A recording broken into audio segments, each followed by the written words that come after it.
Hello, we're back on YouTube with longer videos. At sisimulan natin to with a vlog featuring B Hotel in Quezon City.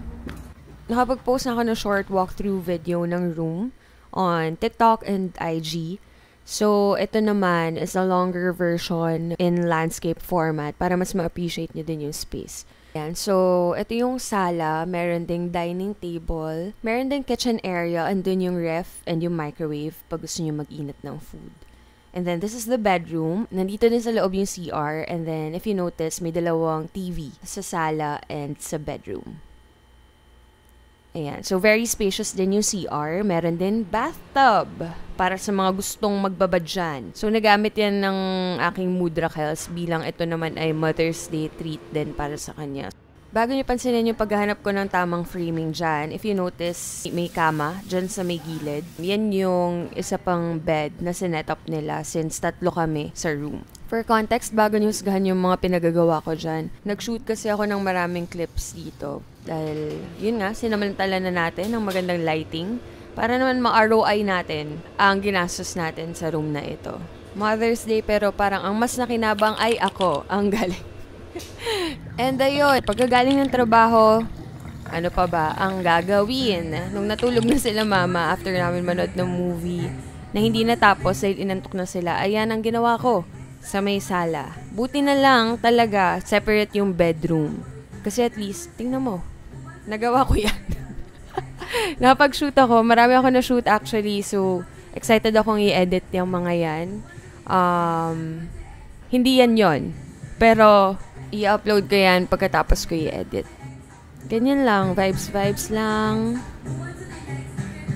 Tapos mamaya-maya, magluluther na yan, tingnan mo. Also, ang lakas maka PBB ng atake natin dyan. Talagang feel la feel.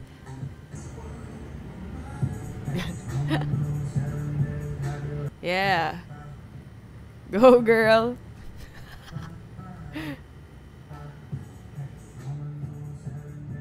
Anyway, so ayan nga, sumayaw ako, nag-film ako, nag-play lang ako ng music, tapos nag-try lang ako mag-shoot ng kung ano nung bagay from different angles dahil nga, ang ganda talaga nung lighting guys. So, I think if may gusto kayong i-shoot ng mga kung ano nung ganap, parang perfect naman tong place na ito for a staycation, and if gusto nyo mag-shoot ng content, go na kayo dito.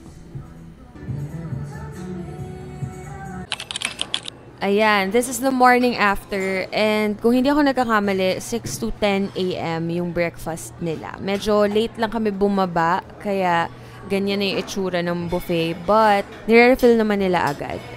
And ang sarap, masarap yung buffet nila. May naubos sa isang ulam, tapos biglang pinalitan nila ng corned beef. Wala naman yun nung una, tapos biglang, surprise, boogs, may bago tayong ulam dyan. Anyway, ayun, meron ding egg station. Pwede kayo magpaluto dyan ng omelette and kung anong gusto nyo luto sa itlog nyo. Ito na yung mga na-refill ng mga ulam. Ayan. Sarap.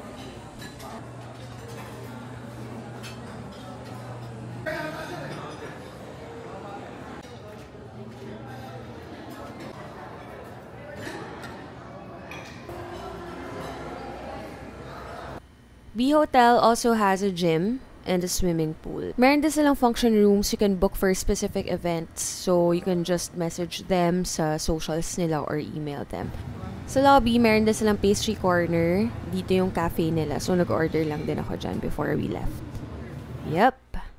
That's it. If you want to book B Hotel, pwede nyo yun gawin through Klook and use my promo code ReggieABCD for discounts. For more travel, dance, music, and lifestyle content, please subscribe and follow me on IG and TikTok. That's @ReggieABCD. Yun lang naman. Kung umabot kayo dito, salamat po. Bye!